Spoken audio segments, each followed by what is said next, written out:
Well, all right. Stop the music and all of that.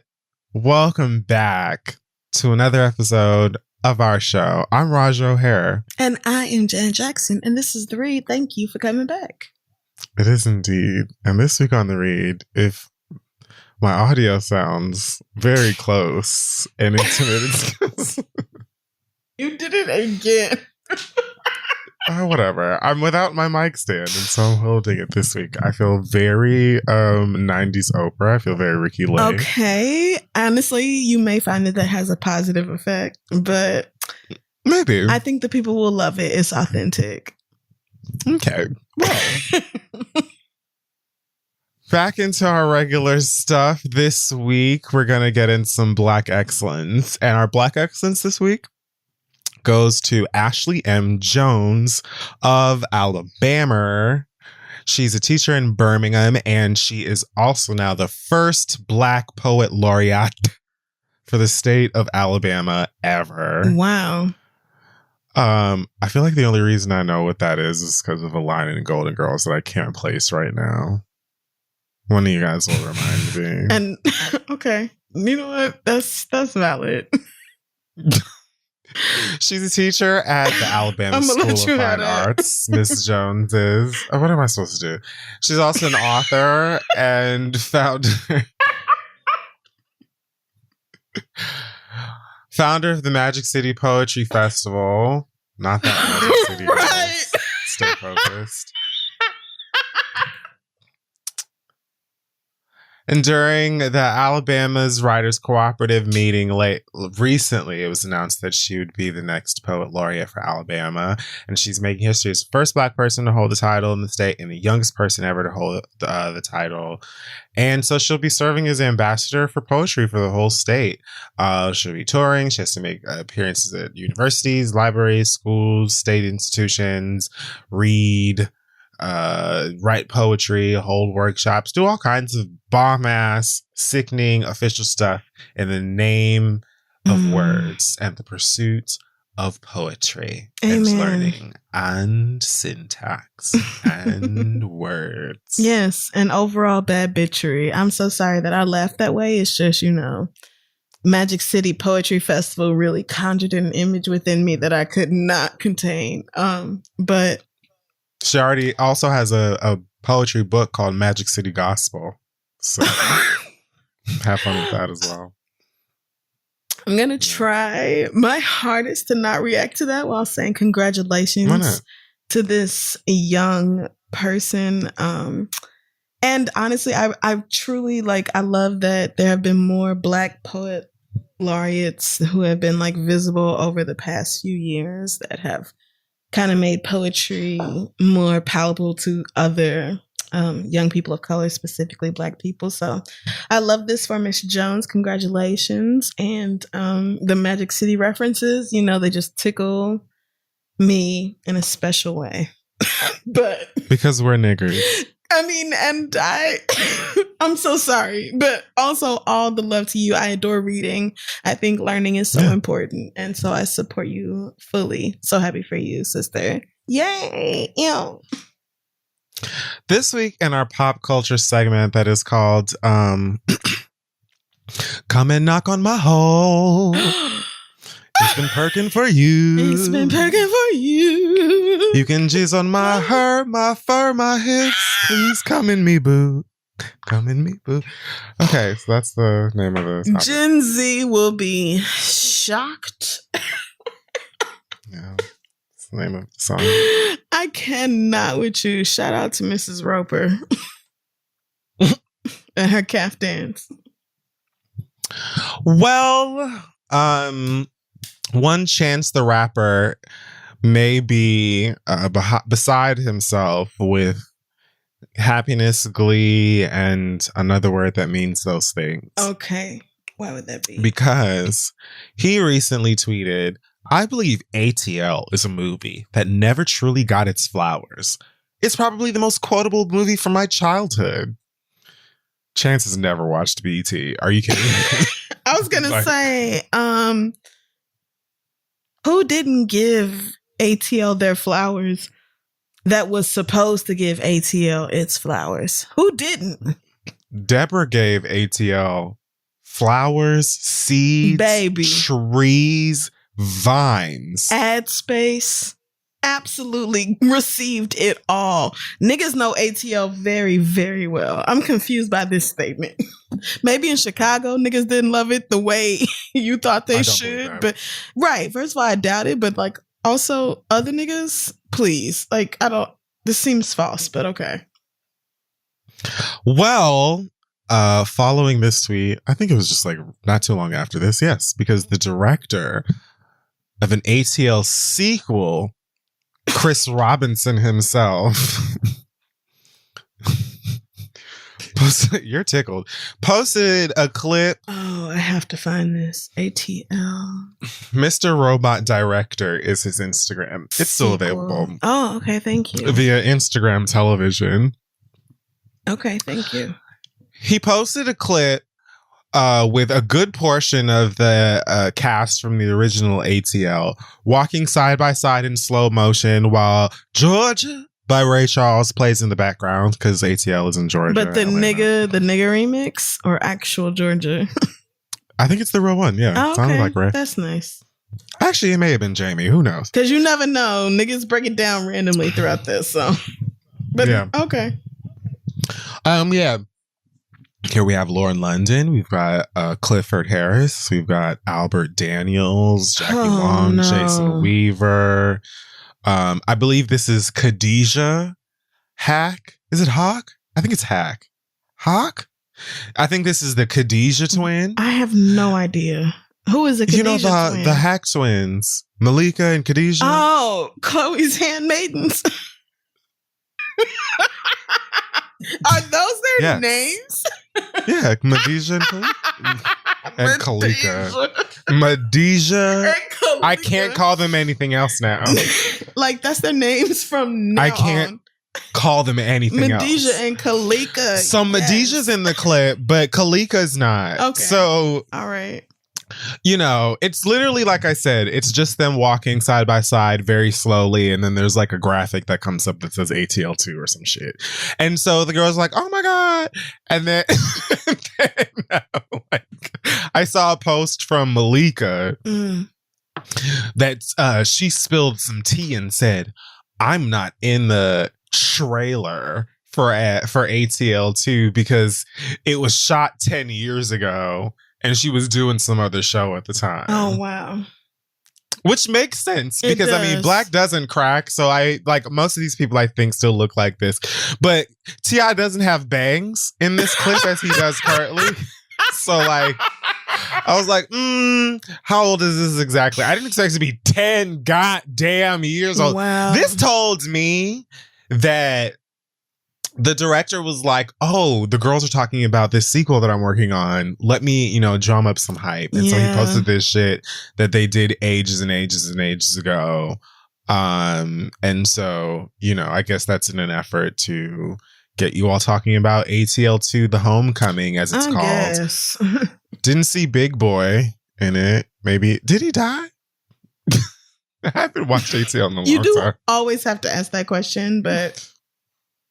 Also, I have not watched ATL in a very long time, and I could not tell you the plot of it. Didn't he just lose? At all. I don't remember enjoying ATL the first time I saw it, unfortunately. I remember from Big Boy is that was so disrespectful. Like, he threw something at him, and then he said that was so disrespectful. I haven't seen it in a long time. I really did like it. Since it came out, where I was like, okay, no, this is not for me. Like, I enjoy nigga shit, but this is not... I saw it in the movies. I saw it in the theaters twice. I really liked it. Wow. I mean, and you are, you know what? Yes, that makes sense. I wasn't even saying that about like you as a person, but like to me, this is part of like our age gap where there are certain things that resonate differently for us. And this is one of those. Yeah. Because I was like, oh, girl, get this young bullshit away from me. I was reading about it today and saw that, Lauren London in an interview for the first one was talking about, you know, how Nunu is based loosely on Young T-Boz and how, you know, she had to do all of this work to find out how Young T-Boz was at the skate ring and stuff. Sense. And today I read that and I was like, what? This was based on T-Boz in Dallas, Austin, and I'm not sure still at this very moment if that's something that I just never knew or if it's something I knew when I forgot because I don't care. And I think it's the latter. I think I never knew that, but as you were talking, I was like, "This." Yeah, you don't sense. Like it. Of course, like you don't give a shit for sure. I mean, of course, but I'm saying I don't think. Because it sounds familiar. But when I initially read it, I was like, yeah? Right. As you were talking, I was like, okay, I don't think I've ever heard this before, but the more you're talking, the more sense this makes. So, yeah I'm going to just accept this as fact, and that's okay. I cannot with you. Also coming to a big screen near you soon, singer, songwriting extraordinaire, Her will reportedly be landing on her first major acting role in the adaptation of Color Purple, the musical. Oh, wow. What role is she playing? She is playing Squeak. Okay. Oh, I can't wait to see this. That's going to be incredible. How cute. No, I like it. I haven't. No. How you don't know me, nigga? You're the one doing it. You're doing I'm just looking for the things to say. So you're doing it. Don't know me. I love my headphone cable because I get to like move it back like it's a piece of it's like a ponytail. Like my lace front. Yeah. Yeah, so I haven't seen the Broadway musical for The Color Purple. I've heard really great things about it. I know Fantasia was in it at one point. I think Cynthia Erivo. I butchered her name. I think Cynthia Erivo was in it. I have not seen it. Obviously, I am Black American. I have seen the old school Color Purple film. Gotta be hundreds of times. So I don't really know the differences. I know that they are both based on a novel. Mm-hmm. So they have to share a lot of similarities, but one has music, a whole lot of it, I guess. And I don't know like any of the damn songs. I don't know shit about this musical. So I really don't know how much to expect in terms of like similarities and stuff. But when I read that she's playing Squeak, first of all, it's her. So I can't help but see her with glasses on, even in this role. So all I can picture, not knowing much about this, is her. First of all, when I initially read this headline, I thought it said Purple Rain, the musical adaptation. And I was like, oh my God. Why are you like this? And then I quickly like this? Then my dyslexia backed off and I was like, oh no, that says something else. And I was reasonably less excited, but still. That makes sense. It does. I can't help but picture her in a juke joint with some John Lennon glasses on, talking about some Harpo Who This Woman. Yeah. And then cut to whoever is playing, whoever's playing Seeley? Oprah. Okay. I've seen The Color Purple hundreds of times. So whoever's playing Oprah. Oh my God. Her pants. They're legendary. Sophia. What? Yes. Not whoever playing Oprah.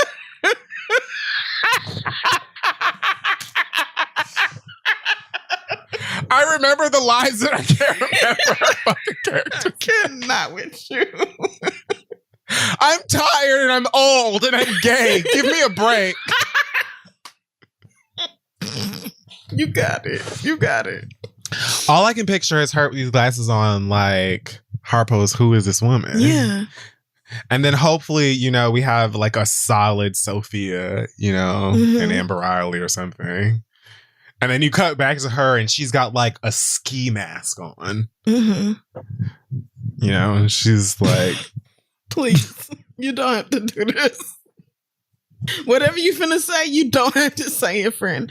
I will just say that. You said it's here, you John. I think it's cute for her to play. And then you cut back to her and she got on a full motorcycle helmet and then she gets fucking uppercutted into the swamp. Amber Riley just fucking right hooks her ass out the window. No, you're so weird. No. Okay, no. No, that's not going to happen.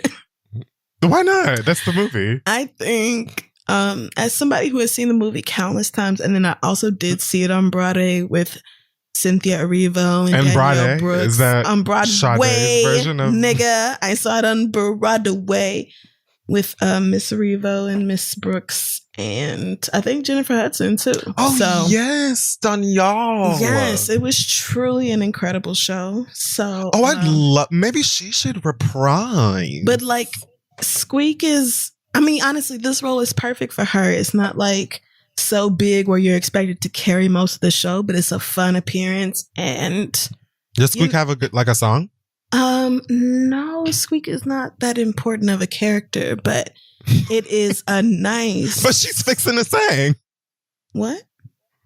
Squeak was fixing to sing. Yeah, she was gonna go with right. She was fixing, and she forever gonna be fixing. She forever gonna be fixing. So let her have it. No. Honestly, this is cute, and it's not like, you know, I adore her, but I feel like this is a great role for her, breaking into film and doing something that's so classically Negro, and the original actress who played that role was also biracial. So I just feel like it's perfect. And yeah, let her have it. I didn't know that no about pun intended. Her or the original. You didn't know that about Ray Don Chong? But I do. Now I can't help but see her fully encased in bandages like a mummy by the end of the movie. You know it. You know it. My name ain't Squeak. It's Mary Agnes. Mary what? It's Mary Agnes. Well, Mary, who gives a damn?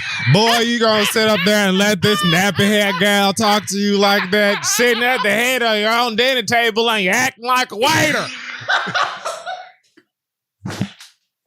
Let me tell you, you are entirely what's up, y'all? Fool always meddling in someone else's business. You are Sophia home now. Just hush up.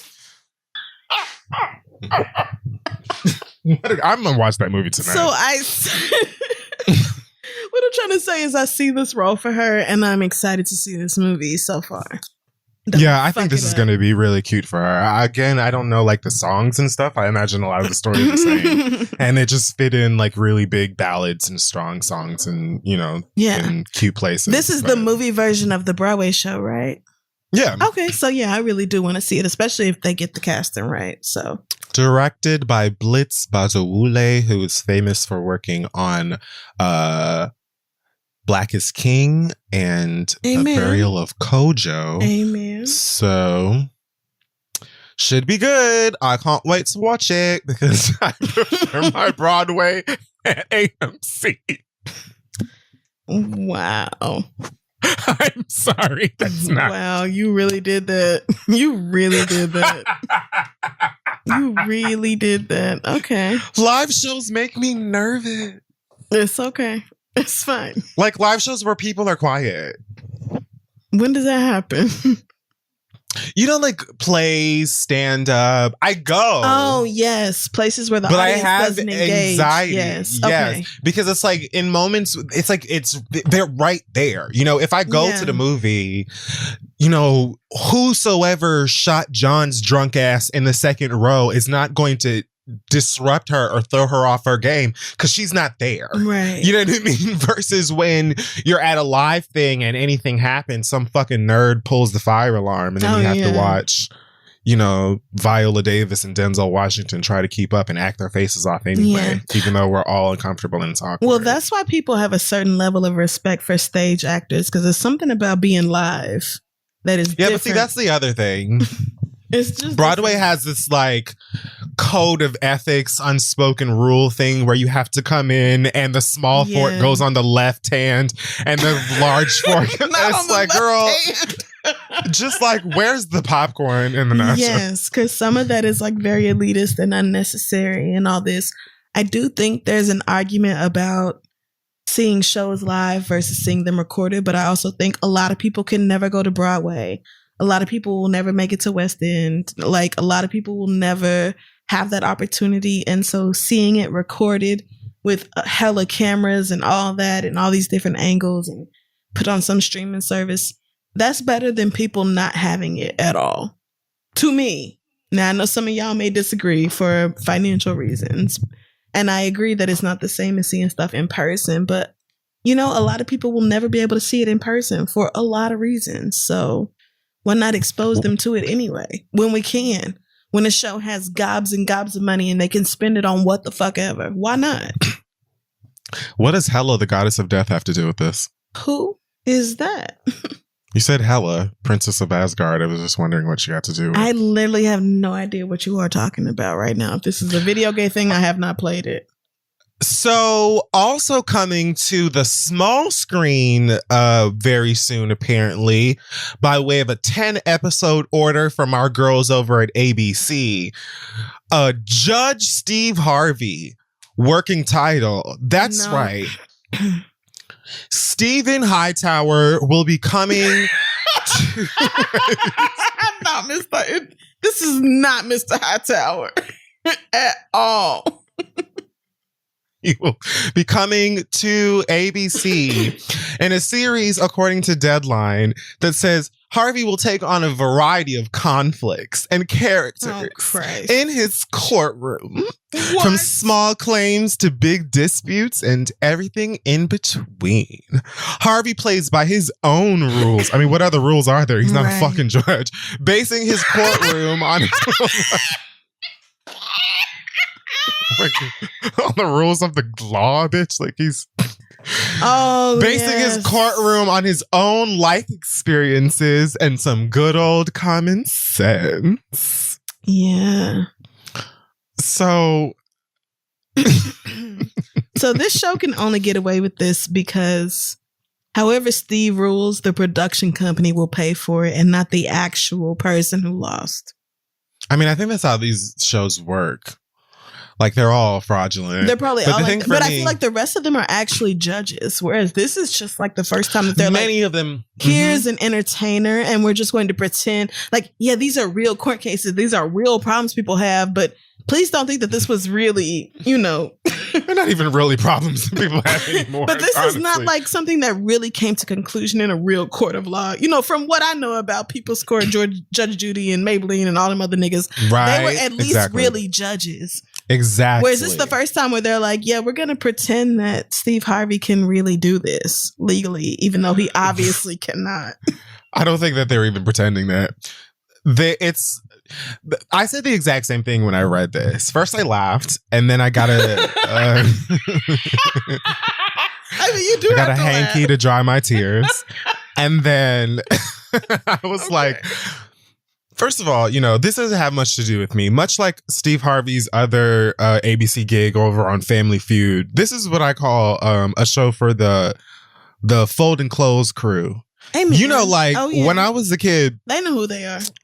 When I was a kid, you know, my grandma and aunties and stuff, a lot of the shows like this, Murder, She Wrote, all the soaps, Young and the Restless, you know, Young and the Restless, Bold and One Life, Days of, General Haas, all of them. Like, all of those, yes. a couple of the Judge shows. These were shows that they would watch while they were folding, clothes, doing laundry. So I was like, oh, this seems like something I feel like a couple of grandmas and aunties would be like, oh, I love Family Feud and the dryer just stopped. Let me go ahead and check this out. Yeah. So there's that. But yes, when I was younger and I watched these shows with my grandma, they were actually judges.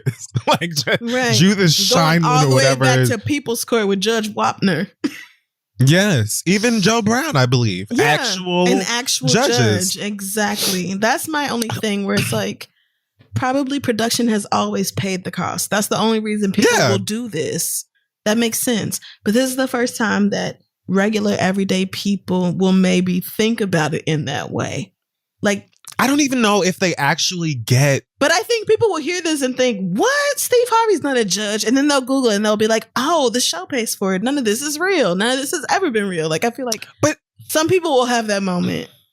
There have been a couple of shows to come out in the past couple of years, very few years, that have been courtroom shows that are blatantly hosted by a celebrity that has nothing to do with law or any form of the judicial system. Okay. Like nothing. Like, doesn't Chrissy Teigen do one or did one? I was going to say, I think she did, but I think it was on Quibi, which lasted for like 6 weeks. So I'm not sure. And then the Shade Room said that they were making one.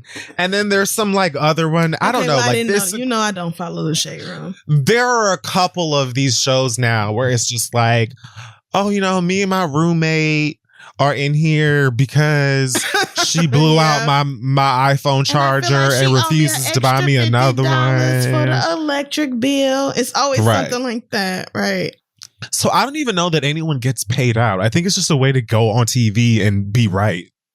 Like that's I really think production does pay the cost, but they're very selective on what they will take on because it has to be low enough to where the cost of running ads will make it worth it. So they're going to take on your $225 dispute because that's a big deal to you and your $225. And these people don't give a fuck about that. Like, I feel like it's going to be very much that kind of range of shit. Before y'all start linking me, know that I have like looked into or watched some video essay on how these things have worked and why they're just forms of entertainment.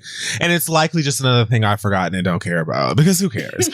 But, you know, when I read that Steve Harvey was going to be on his own judge show, I was like, yeah, that's all we need. Yeah. There's this thing. When a woman says no, the water ain't hot enough, ain't nobody got time to say to the woman. Like, I don't really want to. It will be the first episode that some girl talks about how she went on a date with this nigga and fucked him the same night. And Steve Harvey will say, that's where you went wrong the whole time. Everything else, I can already tell you it was a mistake because you fucked this man on the first date. Like, I can promise you he's going to find a way to blame women for the dumb shit. Don't no woman need to be having sex on the first date. You a woman, I'm a man. So what I think is that the judgment is in charge for the woman not to be the woman. Like, it's definitely going to be like, if you were worth a damn, then you wouldn't have fucked him. And that's why you got feelings now, and that's your own damn fault. And next time, I bet you won't be fucking niggas so soon like a dumbass hoe would. Like, I can promise you this is how this show is gonna go.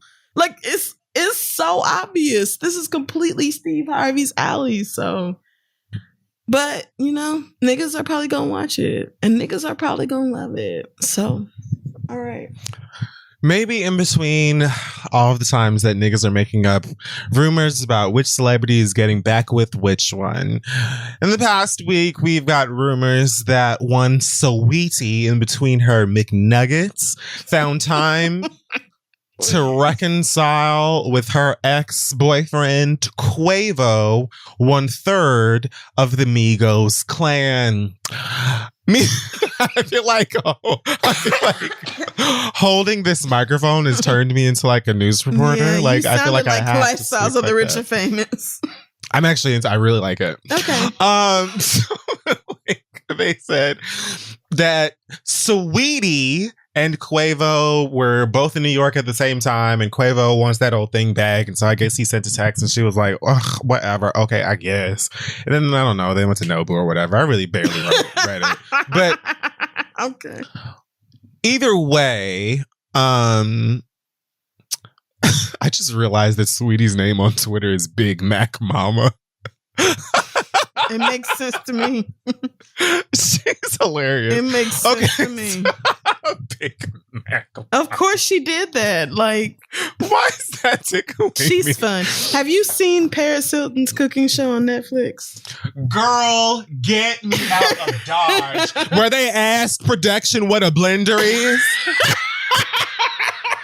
Yes. But the only blender that I've ever used is for these cheekbones. A couple of the episodes are really fun. It's obvious she can't cook. She acknowledges that. And Paris is hilarious. I watched The Simple Life. But so she did an episode with Kim Kardashian that was entertaining just because she did one with Saweetie that was actually fun. And then she did one with her mother and her sister. Those are the three I would recommend people watch. But when Saweetie was on this show with Paris Hilton, she was like, I can't even imagine. They were making salsa and she was like washing the vegetables, and Paris said something like, why are you doing that? And she was like, bitch, because we clean. I have to see that. So you have to watch this now. Like, it's not like neither one of them really know what they're doing, but it's entertaining and it's fun. So when you said that, it made me think of that show. Well, Sweetie retweeted this story headline and said Pinocchio-ass article and then introduced me to what is apparently a Pinocchio emoji. Didn't even know that existed. Oh yeah, the lying emoji. I'm old. Then she said, anyways, back to this hashtag Saweetie meal. And then I was left. That's right. Back to my McDonald's check. She's like, Mama, let me tell you what I'm about. I'm still under contract with the Golden Arches, girl. So back to them nuggets. Unless Quavo wants the brand new Saweetie and sour sauce, I don't have anything to say to her. And I saw a clip of her, like the ad for this McDonald's shit, where she literally was like, this is how you remix the Sweetie meal. Because mind you, the Sweetie meal is a Big Mac, some nuggets, fries, and a Sprite. And then like not that crazy, barbecue sauce and Saweetie and sour sauce. Right. She's like, here's how you remix it. Because, you know, she has a prison palette and we've talked about it before. How she puts like... She does do that. She puts Mrs. Dash on her spaghetti she and does. Like... Everything. And a little bit of ranch on her whatever. Everything. Ranch on her coffee. Ranch in her fucking everything. So she was like, this is how I have my Sweetie meal. And then she cuts her like fries on her Big Mac. Or like... Of course. She put like the nuggets on the fries. Of course she did. And like, drizzled both the sauces over both of them and ate them together. You know she did. I was like, I know Kavya texted her like, when is mine? When is my deal? Because I've been doing this for years. Cuzzo. No, Kavya doesn't eat anything that's not organic. She cannot understand I love her. What Cousin Sweets is going through over there. I love her. I love that the account that they run for her and Zaya. I just love that the adults have a sense of humor. Because it's very clear that like Gabby and Dwayne went on a completely different vacation than these children. And every parent I know wishes they could do the same. That is very true. But while Kavya is on like a merry-go-round, Gabby and Dwayne are on a private beach somewhere. Having a little... Yeah. Kav and her sister having like a picnic literally right in front of the Eiffel Tower. Yes. Meanwhile, Gabby and Dwayne are on a fucking yacht in the middle of the ocean. Right. With pure skin and sex appeal. And Kavya's Instagram caption is like, damn, I thought it was a family vacation. Oh, like, what happened, sis? Right. Because clearly this is cute. Two of us at least got left behind. And here go you and Saya on a fucking merry-go-round. And you niggas better laugh and have fun. Because I know on the private jet back home, Kavya like calmly exhaled and turned to them like, so what are you trying to say? What you trying to say? Well, what's wrong with my company? Cousins, aunties, nannies, whoever flew with Kavya had to answer a lot of hard questions. Me? She was all smile. Kavya was like, I could not wait for them to go away. Some me time. You know, sometimes a girl just needs a break. A hard-working young Anyway, what were we talking about? Y'all lying and saying that Sweetie and Quavo got back together, and Sweetie having to clear y'all bitches and tell y'all that is not what type of time she's on. And I don't believe it, just like I'm refusing to believe this Rihanna and A$AP Rocky are about to be engaged rumor. No, thank you. And I also don't believe this rumor about Kim Kardashian and Kanye Clark Sheard reportedly working on their marriage as well, because for whatever reason Mamba decided to be the veiled bride at his weird art gallery, where he also set himself on fire and brought out Marilyn Manson's Oswald Cobblepot looking ass whatever the fuck this shit for was. Whatever reasons that are unclear to me even still now today. At this very moment, I do not understand why Kanye made those decisions. But that is the fault of people who still listen to Kanye. And I am not in that number. I just hope that he has required sessions. Oh, you know he don't. I would hope. But you know he don't. No, we can all hope. We love to hope. Hoping is like my favorite thing to do. It's free and it's aspirational. But no, it ain't no way in the world. Because the girls are like, oh my goodness, the art. He's burning to death. I'm sorry. Right. Okay. Anyways. Okay. Well, Summer Walker is having a time. She's having a time on Instagram specifically. She is quite frequently having a time on the IG. It's either her baby daddy or her baby daddy's other baby mamas. It's always one of those two. Well, guess what? Today, it's a double feature, No American Horror Story. Because it's both of those things with a taste of conspiracy theory on the side. Oh, I cannot wait to hear this. So, which one do you want to hear about first? Her starting her own social media platform because Instagram is the ops? Yes. Or start with the baby father drama? No, the Instagram platform.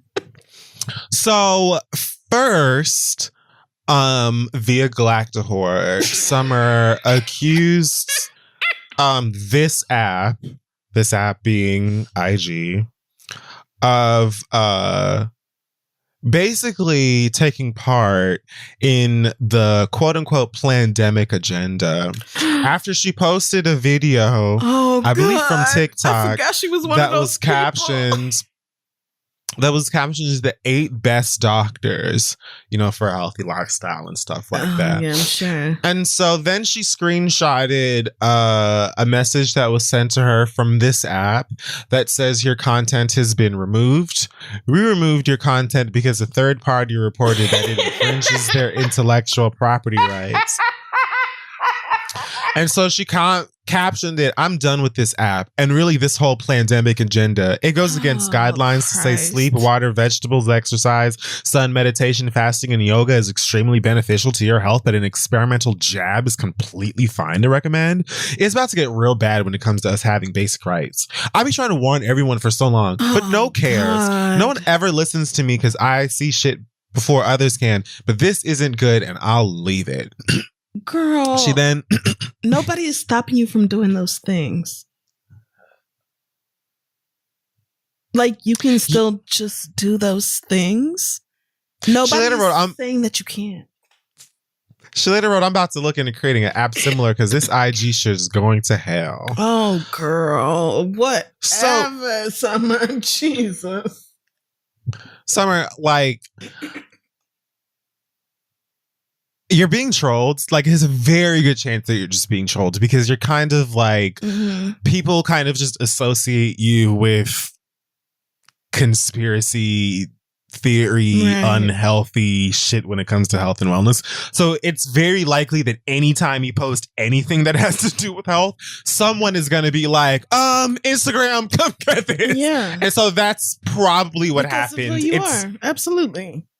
It's likely not Mark Zuckerberg specifically targeting you for what you're targeting about. It's just people fucking with you more than likely. It's also just I can't help but laugh that because health and the pandemic and stuff is mentioned in this, it automatically has the visit the COVID-19 information center for vaccine resources. While she's like, so you can promote an experimental jab. Like, it's funny, but it's not meant. We can promote science though. Like, I get, it's not that I don't understand your opinion, because I do. I just also understand people who believe in tests and studies and data and, documented results over and over again, and additional information that says the overwhelming majority of people who are hospitalized right now are unvaccinated. Like, all of this all of this is real data. All of this is real shit. And you can pretend to not care about it if you want to, or truly not care about it if that's you. But you can't be surprised when people are like, yeah, she's saying what she's saying, but then also here is what we can prove. And good you luck. have the right to like say what you want, share what you want. And listen, I'm Jamaican American. Like, alternative medicine and home remedies and herbal healing and all of that shit is just a huge part of who I am. But we also go to the doctor. You know what I'm saying? Like, so there's like, and so does Summer when she wants something rearranged. I see the like sides of this or whatnot, and I don't have I don't know what was in this particular video because I heard about this after it was flagged. So I don't know what the video was even talking about, if it was something worth pulling.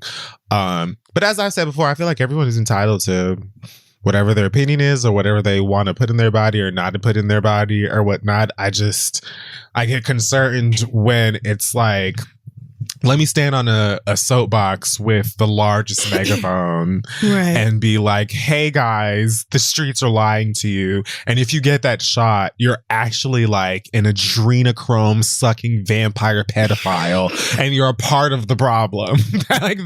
That's when things get like concerning for me. But it's just like, I don't trust the girls like, do what you got to do. Yeah. Okay. You know what I mean? But when you're like, you should not like either. That. Yeah. And actually, I'll be live at Barnes & Noble's if you want to hear more about it tonight. And you can only come in if you allow me to spit in your mouth. Yes. That's when it's like, okay, what? Because if you get the vaccine, you'll grow a third ear or whatever. Like, whatever bullshit they come up with. Like, I understand it. But at the same time, like, you have to get that Instagram is not a right that you have as a citizen. Instagram is a private company that can make their own rules. And if you say something that directly contradicts science, Instagram can say, this bitch is saying whatever she's saying, and yet here are the facts. That's true too. It's not stopping people from making their own decision, but you can't be surprised if they counteract something that is like your vibes, your thoughts, your beliefs versus actual data. I'm not saying science is always perfect, because it's not, but like, bitch, look at how many people are dead worldwide. This is not an America virus. This is taking over the fucking globe, girl. How are y'all still acting like it don't matter? That's what's blowing my mind. Like, at least put on a goddamn mask. Anyway. I don't care no more. I say Candyman 5 times every week on this show. I'm ready to go. So bring it on. Like, I don't really do whatever y'all want. I'm not gonna argue with you no more. Oh God. Okay. Just like, at least keep the dumb to like, you know what I mean? Like, if you like, I don't care. But it's just like, oh my goodness, hey guys, actually what's in that syringe? It's a magnetic you haven't heard? tracker. Yeah, and it's 5G. And it'll turn you into a data tower. You'll be a mutant, but not like the fun kinds. Not like Storm, like Beast. you know, where like you look like a mutant. Yeah. Not cute. Not a good look, guys. Yeah. Also, anyways, she also got into it with her nigga. She posted like a paragraph and basically said that he calling motherfuckers, DMing motherfuckers around her because he's blocked, all caps, and basically saying that if you care about Summer, get this nigga away from her. Apparently, she said she has a new nigga that is doing all of the things that she needs for a nigga to do, and that he should be thanking this nigga because he's stepping up and being a great stepfather. She called him the ghetto baby daddy from hell. Good for her. All of the above and the such which. To which London on the tracks responded with a scathing few paragraphs of his own on the IG story. He said, "Shit's so goofy, shit ain't even funny. ATP." That's what the kids use to say at this point. Thank you. I didn't know that acronym, but I appreciate it. You're welcome. And I really be trying to spare Shawty because I understand her mental health ain't where it need to be. But that lying shit gotta stop. Calling, DMing, he denies it and says, you know, post the receipts, whatever. Right. And then he's gonna come and get the truck because to come get the truck. Oh, this is delicious. Oh, and then the baby mamas jumped in completely unprovoked, unsolicited, unrequested, unrequited, unrevoked, unreversible, unbreakable, unimpressed. Under a waterfall, waiting for you. Sing, nigga. So then they came out of nowhere and was like, "Bitch, fuck you, bitch." And then she was like, "Nah, fuck y'all." No, that's not how he must it's have just paid like, his oh God, there's so much. They came out basically and was calling her everything but a child guy and saying that, you know, London is not a deadbeat. You need to stop listening to her. She is dragging. Oh, God. Baby mother Ebony said that Summer's mentality is stuck on stupid and ungrateful. Nobody even knew this stripper bitch before London made her, which is factually incorrect. Right. We actually... You're just mad. We're and that's okay. Quite familiar with her. But you don't have to lie. You just don't have to lie. Yeah. Lies are not gonna help anyone with anything. Like we definitely did know her, so it's okay. Yeah, that's odd. Yeah. And so then, oh God, should I read it? It's a lot. If you really want to. If you Summer said, "London, you're a pathological liar, narcissist, and be gaslighting, and everyone knows it. This could all be so simple. Stop sending threats to the people around me and stop worrying about what we got going on over here. Period. Just take care of your baby. That's it." It really felt like Jody was going to come up. Like the name Jody was going to be in here. Yes. And the fact that it's not is kind of like disorienting. Okay. I was literally minding my business. You know, I don't call you unless it's about my child. Then she told Ebony that she needs meds. She said he was just crying about him not being shit for 2 years and tried to blame it on me when I was the main one encouraging him to be with his children. Now I gave him back and you still mad is giving obsessive. Then one of the other baby mamas named Erica jumped in and said a whole bunch of shit that don't make no sense to me. And y'all can look it up if you want to because I'm not going to read it. Like the show can only be so goddamn long. And like it just doesn't make sense to me. But basically, the other baby mamas are now like, "Oh my God, London, what? Father of the Year. He's so great. He buys the kids gifts. He comes over all the time. He watches Bluey with them. And Summer Walker is a stripper bitch and a sociopath and the worst. Fuck her." Yeah. And so then Summer got on live with a harsh bang and a Patrick t-shirt. Lord, oh God. And she entertained me, is what I will say. I enjoyed pretty much every second of it. Basically, she requested that London and the mothers of his children, the other mothers of his children, leave her alone. She accused them of chasing clout, as the children call it, and requested that any and all hoes give London the best dick sucking experience possible so that he could hopefully leave her alone and she can go back to making her music and giving her baby green juices and fucking on her new nigga and getting tatted. So Here we are with that. I think the other baby mama at some point jumped in and they said some more stuff, but like again, it's just like so many levels to this. This is why I skip over it whenever Future does this every other week. You know, it's just like so many screenshots, so many misspellings. It's so lot. But I think that you guys got the overall gist of it. Summer is currently going through the same shit that the other baby mamas are going through. And now that she and London are on the outs, he's migrated back over to the other baby mama. So they're happy again because they're getting attention. The kids are getting attention. Maybe they're getting Birkins. And he's very cross with Summer. So they're now Team London, and Summer is over here summering. and like, I can't wait for this fucking album. I can't wait because, like, contrary to what London thinks, and this is why I am inclined to believe that Summer is over here fucking on some other nigga minding her business, making her music, and only reaching out to this nigga by text or something if he needs to come and pick up this baby. Right. Because, first of all, niggas. Secondly, I can see this. The other baby mamas fully foreshadowed prior to us getting here with Summer. Okay. They told us this would happen. Right. But then also he said some shit on like some cryptic IG post where he kind of insinuated that like she needed him. Like she wasn't going to be shit without his musical expertise and prowess. And it's like, no, Summer can just play the guitar or have someone play the guitar and sing. And it's just fine because I know she's still going to say the word nigga and fuck and bitch and all of these other things that I love in. Absolutely. You know, my songs about life and romance. Yeah. And heartbreak. So I'm looking forward to that. I know that she's been in the studio and I can't wait because this is the mess that makes a classic, honey. And I already enjoy Summer's music. I feel like it's going to be track 1, I See London. Track 2, I See France. Track 3, Die, bitch. And that's it.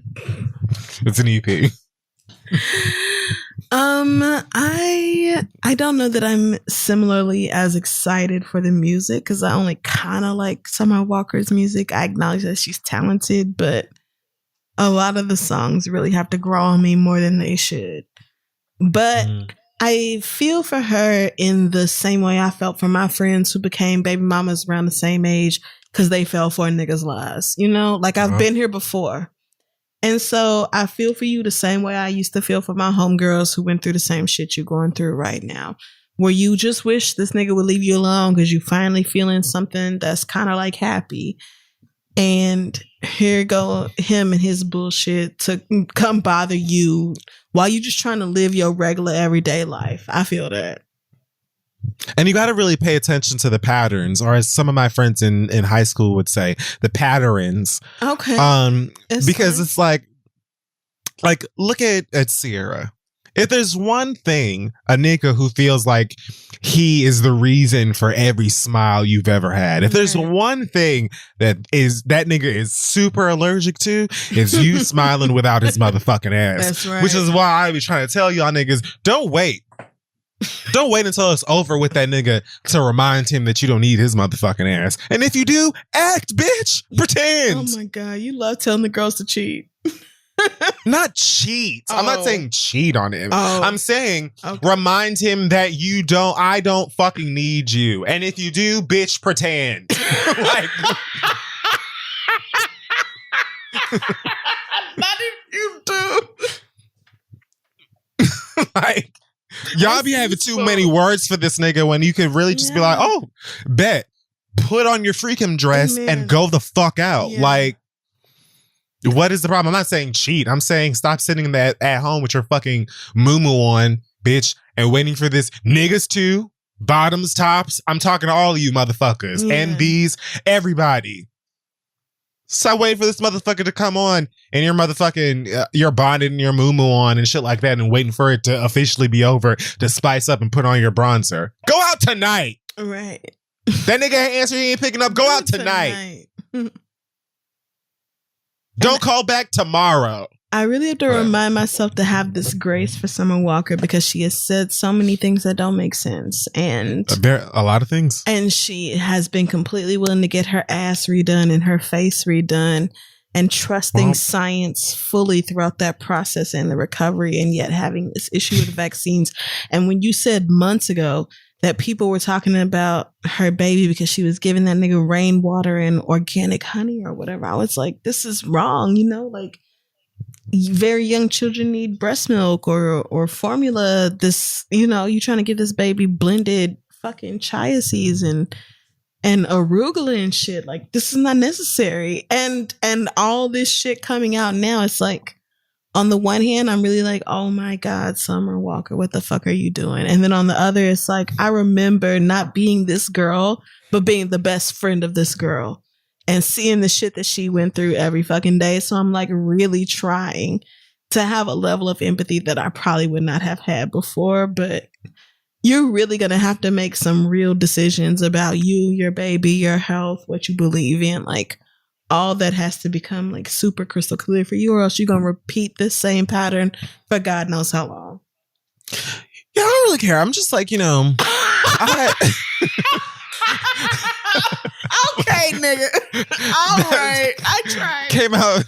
Came out a little crisper than it I tried so hard. No, it's just like, I tried. It's just like, no, I agree. I feel like what I like about her is that she does kind of just remind me of a lot of friends of mine or friends I've had, very regular folks. Just because she has a talent and she makes songs that I like doesn't mean that she's exempt from making decisions in relationships or committing to niggas or having a baby with a nigga that ain't shit or whatever. It's just, she's still a human being at the end of the day. Right. I don't have too many friends that are like, before you go out and get a flu shot, have you tried dirt? Like, you know, but like, I honestly be thinking that Summer is high. Like, I think that like Summer has access to like I really think that Summer would be like facing a large blunt. Maybe she doesn't. I wouldn't be surprised if she's like, oh, I don't smoke or do drugs or drink. Okay. I don't know. Right. But like, a lot of times I be feeling like, oh, Summer is so high right now. She's lifted. Yeah, like definitely. But who knows? Anyway, release the album, girl. I can't wait to hear you cuss these niggas out, or this nigga in particular, and whoever else. Yeah. Good luck with moving on with, you know, your baby daddy and all of his baby mamas. Like, now you understand what niggas was trying to tell you beforehand. She'll be fine. She will. No. Unlike the rest of these girls, Summer actually has her own name and her own career. She's completely capable of supporting herself without an affiliation to this man. So she at least has that going for her, and she really will be fine. She just needs to make sure that she is, you know, giving that baby the nutrition that they need. Jesus Christ. That's another thing. Like, some of y'all need to flip these Birkins. Some of y'all need to flip these Birkins. Quit playing. Like, if you can't sing and you can't dance. Sick? Kids having fucking rickets because their parents are giving them seaweed and aloe vera gel and honey instead of breast milk or formula. The fucking fats and acids that they need in order to have brain development. Like, they're just starving their fucking babies, putting their newborns on diets. Y'all gotta go sometime. No, we don't.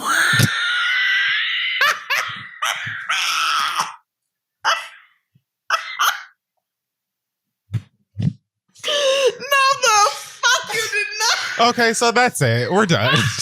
We're finished. So that's it. And yeah, ads for the show. Okay. A break. Wow, yeah. You said that. Okay, all right. Some things in life we like to pick out for ourselves, so we know we've got the ones that are best for us, like your cut of your steak or your mattress or sunglasses or shoes. But you can do the exact same thing for the hiring process. You're trying to choose an ideal candidate before they apply for a job for you. And that's where ZipRecruiter's Invite to Apply comes in. It gives you, as the hiring manager, the power to pick your favorites from the top candidates available. And right now you can try it for free at ZipRecruiter.com/theread. When you post a job on ZipRecruiter, they send you the most qualified people for the job, and then you can easily review the candidates and invite your top choices to apply for the job. And according to ZipRecruiter's internal data, jobs where employers use ZipRecruiter's Invite to Apply get on average 2.5 times more candidates, which helps make for a faster hiring process. And listen, everybody, if you need people to hire for your job right now, you need it quick. And damn it, if people need a job to be hired into right now, they need it quick. So let's do it quick. See for yourself. Go to this exclusive web address, ZipRecruiter.com/theread, that is THEREAD, to try ZipRecruiter for free. That's ZipRecruiter.com/theread. ZipRecruiter is the smartest way to hire. Now let's get back to the show. Okay, folks. We're back. It's time to read your letters. Yes, it is. Send your questions to asktheread@gmail.com. We may read them out loud on the show. We have one regular letter, and then we have several where people just asked one very short, quick question. So we'll do those after we do the regular letter. So This one comes from Kebab, who says, I've officially been back in the office at work since April, and I am still having a hard time adjusting after working from home for an entire year during the pandemic. My department head mentioned bringing up the idea to HR about us working from home at least once or twice a week, but that was once back in May, and the topic has not come up again, which makes me believe that the possibility is out the window now that we are almost in September. I've talked to my therapist about my desire to continue working from home, and she suggests that I bring it up and propose what I want. But I'm afraid that my request will be perceived as me wanting to slack off, and I am just tired of commuting, office politics, and being required to wear a mask all fucking day at my desk, and really, to be completely real, tired of people in general. Well, I deal with some depression and anxiety, and I just feel like working from home would make me a little less miserable than I do most of the time when it comes to work and life. Although my job initially was not so much customer facing, ever since we have come back from the pandemic, I am seeing clients more in person, so that may have something to do with this decision.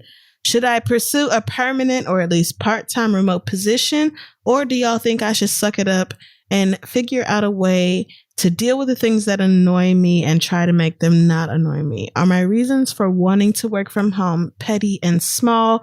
Please know what you think. Please let me know what you think, and thanks for your input. Love, Kebab. Kebab. First of all, I don't think wanting to work from home, having that desire, is ever strange or petty or anything never, not one time. Pantene Pro V or nah, I think like just wanted to be at home. But I don't know. I mean, I don't think there's anything wrong with wanting or starting to pursue something else. It's just like finding a job. You know, I don't know how difficult that may be in your field right now. But if it is something that you can do, then why not? Go for it. You know, if that's something that would more make you, you know, just suit whatever level of comfort you're at or not at right now. Yeah. But yeah, I don't think that there's anything wrong with the way that you're feeling. Everyone is kind of in a weird, shitty, upside down situation because things are, well, like I'm hearing people say like, you know, now that the pandemic's over, or like now the COVID's over, or whatever, even though that's like, you know, like because people have gotten vaccinated and more places are like open. People are. I have heard a couple of people reference it like, oh well, you know, that we're done with COVID or whatever. But and it's just like, we're not. Yeah. You might be safer than you thought you were before or whatever, but obviously it's still an issue. So either way, like, people at their jobs, vaccinated or not vaccinated, at school or whatever, there's just certain things that we have to do, put up with, that are different, that are often uncomfortable. And I just think that if you can be in the most comfortable situation possible at work right now, then you can go for it. It would be one thing if you were like, I hate it at my job because, COVID isn't real, and like, they're making me wear a mask and I want to be there without wearing a mask, and I want to just like, like, it'd be one thing if it was like, like a lot of the Karen ass antics from people who are just like making it a political thing. But if you're just like, I don't like this shit, it makes me uncomfortable. And I actually, on the side, if we can talk about the sides, if we can get into that dressing, some of them greens, I just don't like people. Like, I just hate niggas, period. So, like, I think if I can be viral all the way aside, real about it, right? Fuck everybody. In truth. So, and you would not be alone in that at all. Yeah. A lot of people would rather just work from home for a lot of reasons, but I don't need to see them people I work with. It's high on the list. So don't feel like you're weird for that at all. I would say I agree with your therapist about at least talking to them about it. Like, and you need to take your company into consideration. Is this the type where once you have a certain number of hours or you've worked there for a certain number of years, then you can have certain perks that other people can't have? Or is it like completely merit based where it's off the number of sales or your customer service rating or whatever? Like, I would talk to them about it and say, I'm truly more productive and a better employee from home because I don't have to deal with certain obstacles, and see if that works. If it doesn't, then I would say if you can find another job that works better for you, that's permanent or part-time, but still enough to pay the bills. If you can find something that works for you, then do that. But also, times are real crazy right now, and you may not want to quit your job without having a backup, and I completely understand that. Exactly. So, if you decide to deal with it until you can find something better, I would just say, remember that this shit is something you are doing so that you have money. It's not something that defines who you are as a person. It's not something that says that you care deeply about one thing or the other. Like, this is something you are doing so that you can survive in this society, and you still have all these other avenues and all these other opportunities to do the things that you really care about, to pursue the things that really matter to you. So I would maybe try to look at it like that, but I get that it's hard when, like, the rent is due and you have this job where you can like pay your rent, but you hate it, or you can take this other job where maybe you can't fully pay all your bills, but it doesn't stress you out so much. Like, I get that. And it's a hard position to be in. But for me, I've always been the type who was like, I'll find something else before I completely quit my job because I just have to have a backup. Like, yeah. But I've not. Yes. Been that right. person, right. But so I have mostly been that person, but I have also at times been like, you know what? Fuck it. Like, this is too stressful and it don't matter no more. It don't matter how stressful this is. I have to get out of here. But usually I am a backup type of nigga. It sounds like this person could, stick with this for a little bit while searching for a backup. It Probably. Sounds like you can maybe stick it out while you find something. But I would, judging by what they've said here, I would try to find something else. Yeah. And your reasons for wanting to work from home are never petty or small. Everybody's reasons for not wanting to go to the office in a pandemic are valid because you should not want to be around strangers in a pandemic. Exactly. Like you said, you already hate niggas as many of us do. Yeah. You're doing a great job. So it's already quite normal to want to work from home. Absolutely. But you mix in like a virus that can get you incredibly sick, scar your lungs forever, kill people. Yeah. It adds up. But figure out what works for you. Maybe you can start saving more aggressively while you look for something else. Maybe you'll really start to search for something else. But, if this place stresses you out, it's not worth your life. It's not worth your health. It's not worth your safety. Like, capitalism is the system. It is what we are all, it is the framework we are all trying to survive within. So do your best. Yep. Yeah. Your best. Okay. So let's move on to our quick questions. The first one comes from Brian, who says, what are your absolute deal breakers in a relationship? I mean, if a nigga pulls this shit, you are leaving, period. Ain't no looking back. So I know mine. I don't know if you need to think about yours, but I definitely know mine. Okay. So mine are cheating. If I find out you cheated on me when we are in a committed monogamous relationship, I will absolutely leave you. It don't matter what you say. It do not matter the excuse. And domestic violence. If you ever put your hands on me or make me feel afraid for my safety in any way, I am absolutely leaving you. It is non-negotiable. Everything else I could probably talk about, but those two things you cannot get away with me. Yeah. For me, I would say New Balances. Wearing New Balances. God. What else? New Balances? Hate a designer belt buckle. Like, the more gaudy, the further away from me I need you to be. I cannot with you. Let's see here. Hygiene is important. Oh, yes. If you just discovered that your legs need to be washed as well. Oh, my God. It won't work. I wish you luck in all of your endeavors. If you ever Hopefully washing is one of them. If you ever put musty genitals in my face, we will never meet again. I promise That's a kink. that. That's a kink for some. And I'm not shaming I'm not either, but I'm saying I don't share it.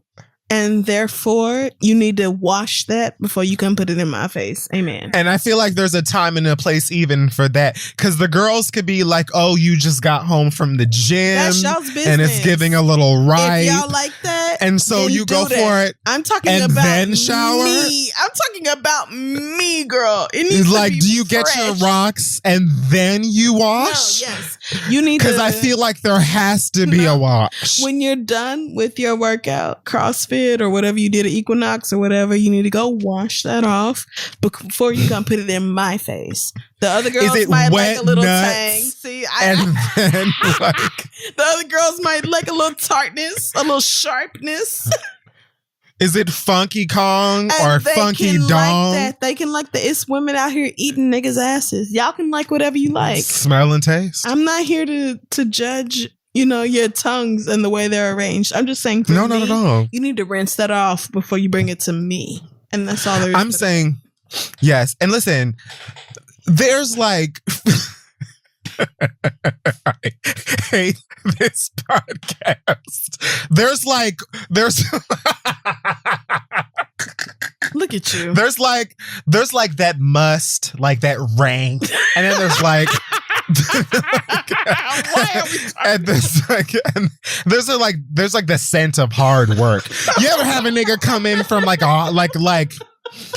doing something outside, you know what I'm saying? Yeah. And you got like a little glisten on you, and it's just like, oh, that nigga worked real hard today. As soon as he get out the shower. As soon as he get out the shower, yep. As soon as he get out the shower. Because I do not want to taste the musk. And if you girls like musk, that's fine. I'm not judging you. But for me, I would love to taste skin. Just regular skin. Amber Rose, did she like, what's his name? That's her business. That's probably why she was mad. She done had 2 kids. Amber Rose got a whole different life than what I got. So I'm just saying, you guys asked us the question. Yeah. And we answer them. So what are your deal breakers? Yeah. I mean, like, obviously, they're the given, like, oh, this is over things. But like deal breaker, like, oh my God. Honestly, if you're not open to being corrected with correct information or updated information, if you're not willing to learn, don't even speak to her. If you are not willing to learn, literally don't talk to me. You will get left. You have to be willing to say, oh, damn, that's crazy. Let me look into that further. Or, oh, damn, I didn't know that. Now my opinion has changed. If you can't say that, do not talk to me. Look down at your taco, take a bite, look back up, and I won't be your girlfriend no more. She is gone. and literally in the bed as well. I'm not your girlfriend no more, and I'm no longer answering the phone. Also, Luz has 1-0. Luz has 2. Okay. I'm not gonna debate with you about it. It's not up for discussion. So there's that as well. Okay. So yeah. These aren't even deal breakers. I'm such a simp. It's fine. Like, you said what you said, and you will wash your legs. You will, though. Like, and you truly, if I have to taste something salty or tangy, I won't taste it again. Where are you going? I said Where do you have to be? Rinse it. You can rinse it before you put it in my face, and that's take the time. Okay. Our next question comes from Monique, who says, have you ever walked out of a movie that you saw in theaters? And if so, which movie? Yes, but I can't think of what was the last one I did that I walked out of one movie exactly. There's only been one movie that I felt was not worth the price I paid. Yes, one movie. And it was Eat, Pray, Love, starring Julia Roberts. I've still never seen that. I saw that movie in theaters and I had to leave. I don't know if it was the sheer amount of privilege, because I was, somebody very broke and living not quite paycheck to paycheck, but close enough. When I saw that, and I was like, so this bitch just left her life and went to go eat pizza and pray in a fucking monastery? Are you fucking kidding me? Like, I was so irritated with the entire premise of that movie. I was mad at Oprah for suggesting it. And it's based on a book, no? It is. And I'm sure it's somebody's real life experience or whatever, but it's like a real life experience that I could not relate to. I'm sure that's good for you. Yeah, exactly. You're a white woman in suburbia and your husband is a lawyer or whatever, and you have all this money. So, of course, you can just say, oh my God, fuck it. I'm going to go eat carbs and I'm going to drink wine and I'm going to stay up late. Like, girl, I remember when that movie, like, when they first started like the marketing and shit for that film, I'm already not like a big romance story type of person or whatever and all that shit.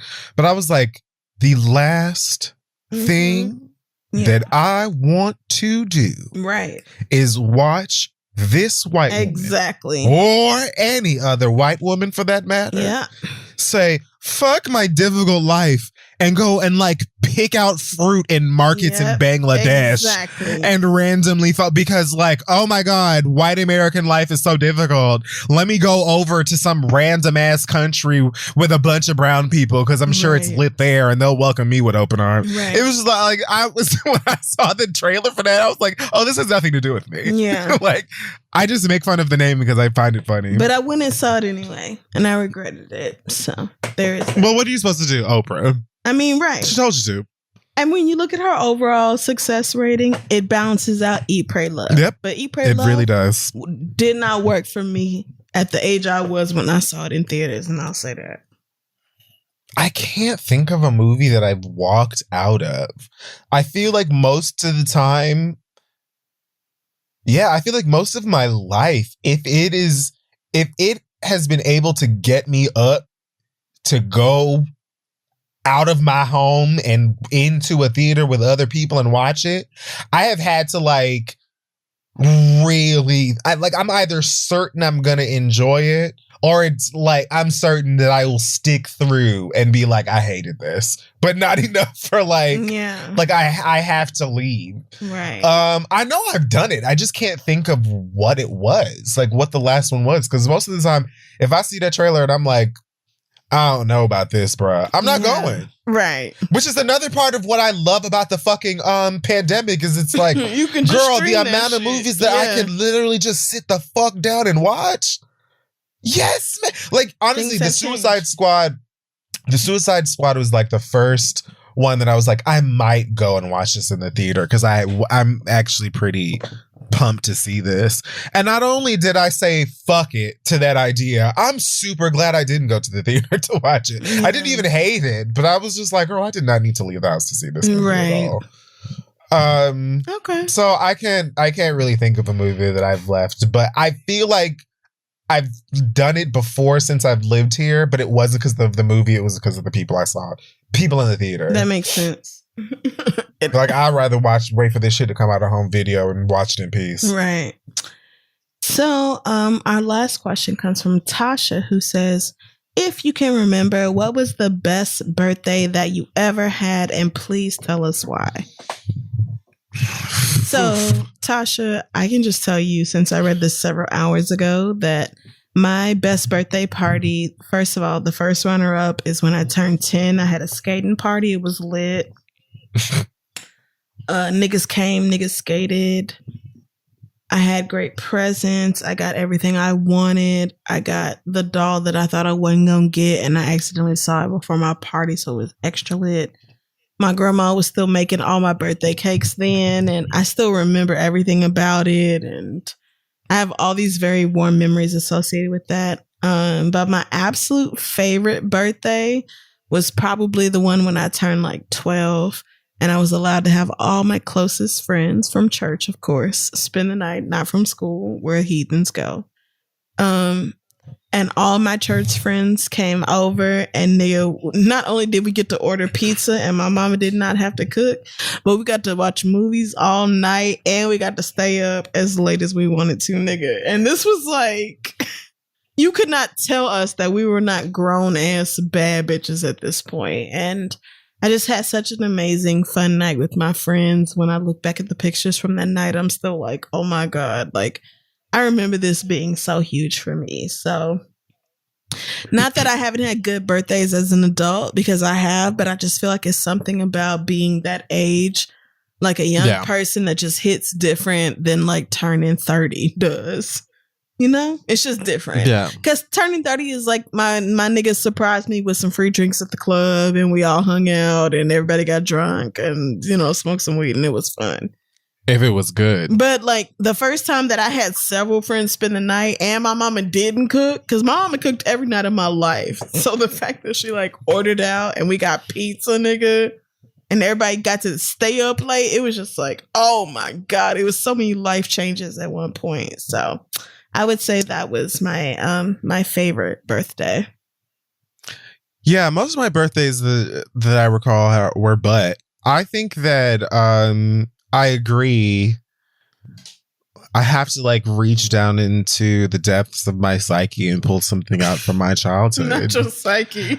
Because like when you're a kid, you are hype all about year until everything. Your birthday comes around. Yes. It's just like everything is about your birthday. Day, yes. Presents, carrying on, cake, everybody talking about you, paying attention to you. It is just like your favorite food. You can't fucking wait. Sometimes they give you shit at school. Oh yeah, you know what I mean? Yes, you get something special. Celebrate you at school. They say your name party, during bitch. the announcements during the day. They're like, "Oh, say happy birthday to blah blah blah."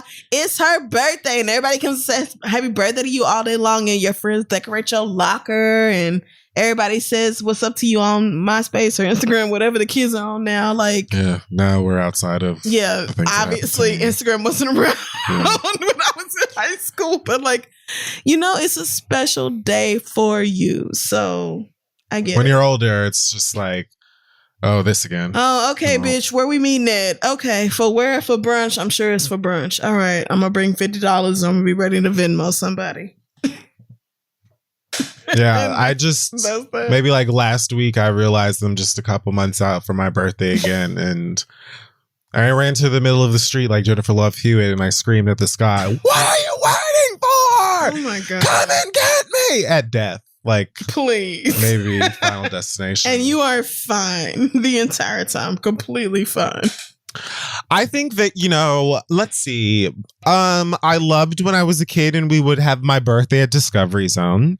Discovery Zone, for those of you who are unfamiliar, is a now defunct place of magic, fun, and wonder for children. That was basically Chuck E. Cheese, but good. Yeah. That's all. I don't know how else. It was Chuck E. Cheese, except without the tetanus and terrifying animatronics. And I feel like the food was decent. Okay. Well, I've had Chuck E. Cheese pizza since I was a literal child, and I hear people actually like it. So somebody I guess does. I won't come down too hard on it. Yeah, somebody does. Didn't Chuck E. Cheese like rename their pizza some Italian shit at the top of the pandemic and start selling it as something else? I didn't make that up. You can Google it. I mean, I never ordered them anyway, so I have no clue. Chuck E. Cheese at the top of the pandemic was on like Seamless and stuff, and they went under their name like Giordano's or like Ciabella or something, and then they sold that Chuck E. Cheese pizza. And the girls bought it. They knew it was Chuck E. Cheese too. Anyways, so when we went to Discovery Zone, because that was always sickening. And then I had one birthday, I don't know, maybe I was like 4.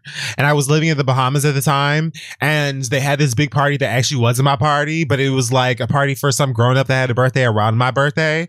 But I got cake anyway. And I got to meet Oliver Samuels, who's like a huge famous Jamaican comedian, probably biggest Jamaican comedian ever.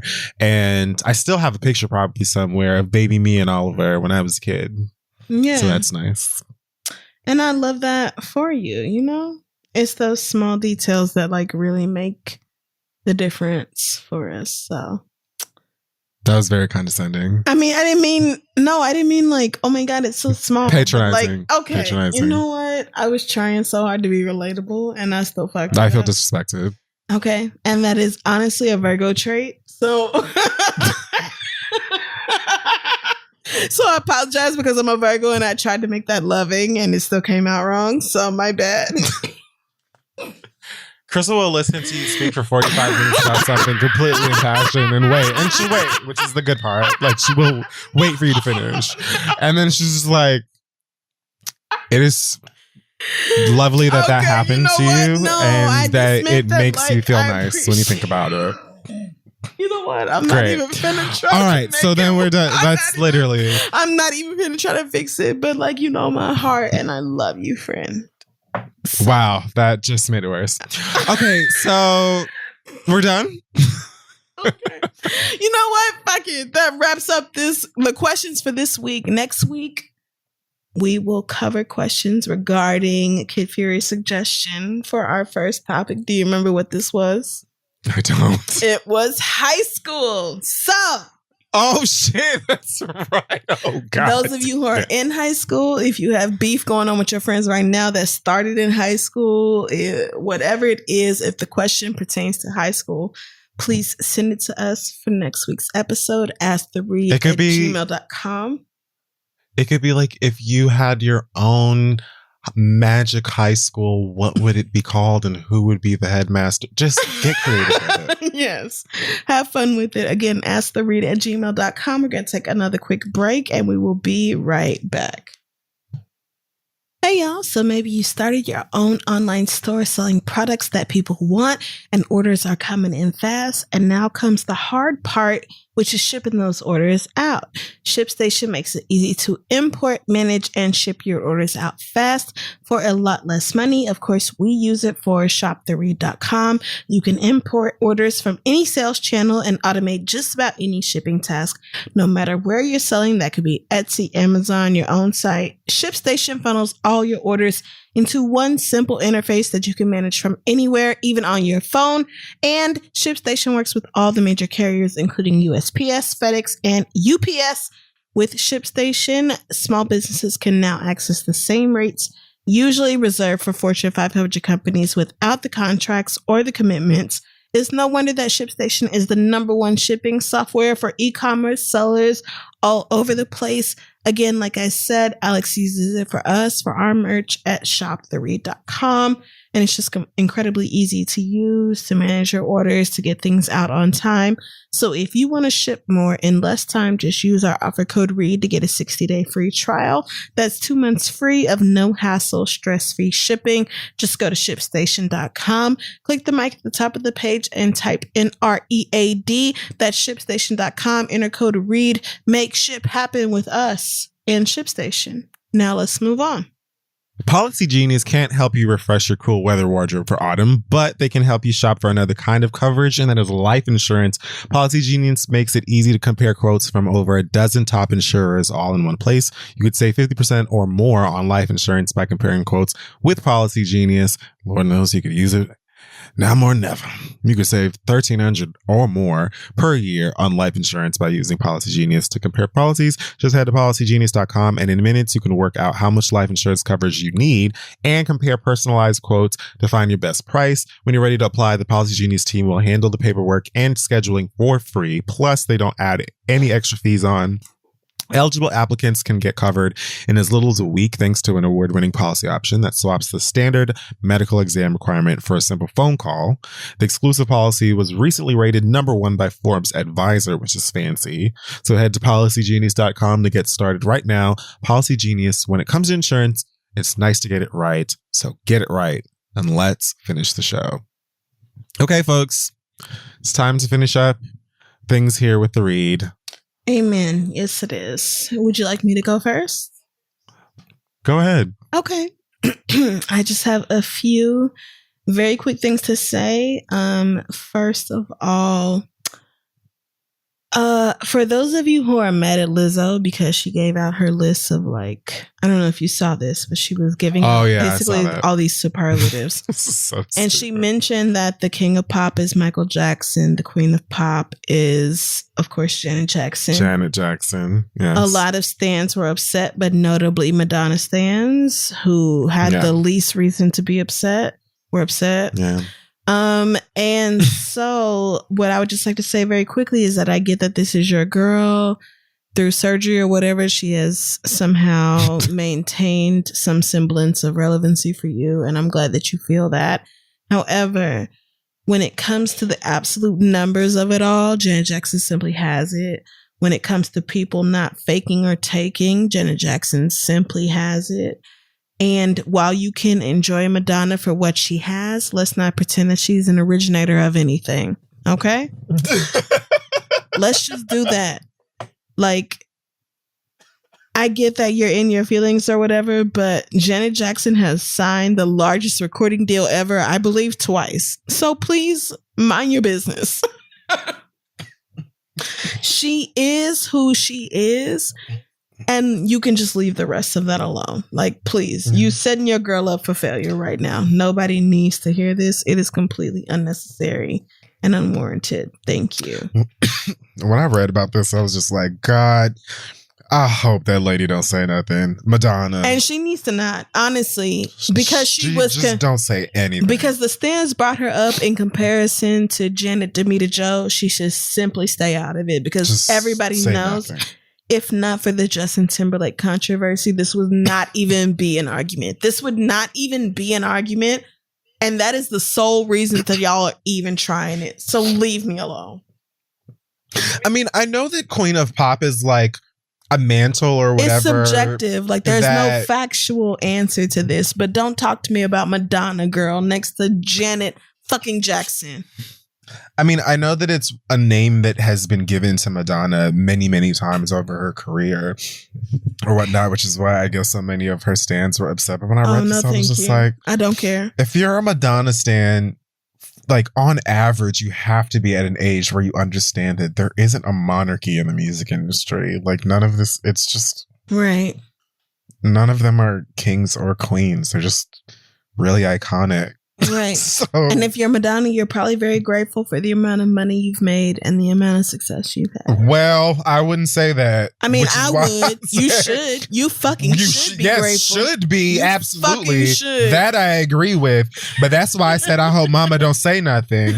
Because at the end of the day, there's still celebrities, there's still artists, and Madonna loves to get, cheeky and be smart and say a little stuff because she still is a diva herself, and I would prefer that she sit this one out if she has something to say. But yes, they will pipe up and stuff like that. And niggas do the same shit when they talk about Queen of Rap, King of this, that, and the King of the South. It was a whole literal beefs, fights, physical altercations back in the day over King of the South. Who was the King of the South? Right. None of y'all. Nothing. Because King of the South, that is a plantation owner, surely. It's none of you niggas. You know who the King of the South? Colonel Sanders. Robert E. Lee, nigga. That's who it is. So please leave that shit alone. Secondly, I would like to remind you all that The Read is a comedy podcast. It is an entertainment podcast. No, this is just a general reminder for those of you who get your news from The Read. This is not a news source. We are liable to be wrong sometimes about details. We are not journalists. We do not double and triple check the details in the last 2 minutes before we start recording. Whatever we saw when we saw it, like, we never try to be wrong. But if we are wrong, just understand that this is an entertainment show for that reason. We are not journalists. No, like literally anything. Like anytime we may be, it's not like wrong. It's like, oh, this detail was half an ounce different than what actually happened in real life. Or you said this about this, but it's blah, blah, blah. Like, I'm not saying that we try to be wrong ever, but remember that this is not a news source. And I get that in the time of Trump and in the time of internet, this is not like, we are not journalists. We do not fact check. We do not have teams behind us. Of course, we do our best, but like, remember that this is not news. This is supposed to be for entertainment first and foremost. I spend an asinine amount of time researching, fact checking, looking up stuff, double and triple checking stuff, and I still will miss things or misinterpret something or not get an update of something because we spend 2 hours sitting in here, in which sometimes something changes, new information will come out or whatever, which happens all the time. So, and there is no team behind the scenes updating us live. Like when we start recording, that's it. That's it. Yeah, I'm not sitting back like picking my notes and being like, oh, I guess whatever. Like even today, when I'm going over the Summer Walker London stuff or whatever, I'm not just pulling. I literally was looking at the screenshots of every single thing that was posted from all of them. I'm like, I'm not reading all of this. So it's not like I'm sitting up here just being like, oh, well, I don't know what it really said. I literally have all of the tabs and shit and everything open in front of me. It's just sometimes I'm like, do I really want to, read this person putting ATP instead of at this point? Probably not. Spelling, yours incorrectly or whatever. Sometimes I don't want to. I don't know whatever prompted this, but I just would like to remind niggas that like it's literally nothing in particular. It's just I feel like some people use entertainment podcasts as their sources of news when they ought not. Because most entertainment podcasters are not journalists. Journalists are held to a different standard, a higher standard. And you should listen to news shows if news is what you want. We are just two niggas over here talking. And it might just be whatever it is. I don't think there's anything wrong with you getting your news from podcasts and stuff like that. I think it just depends on, like, I think you have to kind of know what you're getting. Like, we don't, like, we haven't talked about Afghanistan, for instance, here. You know what I mean? I mean, because who are we? Who are we? You know what I mean? I mean, we could, but of all the niggas you could talk to about Afghanistan, of all the people you could listen to, why would it be us? we talk about niggas and we talk about like celebrity bullshit and whatever we feel the most, passionate about or whatever in that, that week or that episode, that moment and shit like that. But yeah, it is a comedy show. I would just think like, yeah, I know a lot of people listen to this and then that's how they find out about who Summer Walker even is, maybe, or like what's going on with her. It's true. Like a lot of people listen to this show and it's at work and that's just how they hear about whatever's going on. But my thing is like, if that's the case, don't be like I would think it's a little much to be like, well, actually, the baby mama said this, that, and the third. Get your shit together. Because who cares? I'm not even talking about like necessarily the gossip part of things. I'm just saying like I want niggas to understand that shit may change from when we say this versus when you hear the show. Oh well, yeah. If you don't understand that, bitch, I don't even really. What please do you want get that like, and also we are not journalists. Like we're gonna do our best, but sometimes things may be off. So. It is what it is. Like you can be mad about it or not, but it still exists as what it is. And the last thing I have to say before I get out of here is to Trevor Tahim Smith Jr., also known as Busta Rhymes. Jesus Lord. Somebody who has already publicly admitted to having COVID and dealing with COVID. This nigga was the headliner at a block party in Missouri and went on a rant talking about how this was his second show in front of an audience in a year and a half and COVID can suck a dick and all these government policies and mandates can suck a dick. And then he starts talking about how this is supposed to be your God-given right of freedom and nobody can tell you to put on a mask and fuck these mask mandates. And I can't even see y'all smiles. And when I was a young nigga, I had to see a girl smile and smile all big and dumb in her face to get her to want to talk to me. And now these hoes don't want to talk to me no more. And all the energy gets blocked and we can't conduct each other. And nigga, shut up. It is a fucking virus out here killing niggas, nigga. We do not care that you can't talk to random bitches on the street no more. We do not care that you can't holler at hoes the same no more and things have to be changed. We don't care about that. People are dying because strangers are breathing in each other's faces, bitch. What's not clicking? What's not clicking? I sat there and watched this rant and I was like, so Busta Rhymes' problem with mask mandates is that he can't holler at women the same way no more. This is your issue with it? That girls can't see your smile or you can't see theirs, so you can't determine whether they can make your dick hard enough? Going to carve my eyes out of my own head. It's so dumb. And I'm going to eat them. It's not even the statement. It's the continuous fucking discussion. I'm so goddamn tired of talking about this shit. Like, I'm gonna lose my fucking mind. Can y'all shut the, I'm losing it. I've broken. Here I am. I've snapped. Okay. I'm so tired of fucking talking about this shit. Like, Jesus Christ. Yeah. I mean, I fully understand what you're saying, but like, I saw this and I'm like, so your issue is that you love to talk to women and you like to see their pretty smiles or whatever, and they can't see your smile. So they're not as easily charmed by your bullshit. And I'm supposed to give a fuck about this? People are dying every fucking day. Hospitals are at capacity.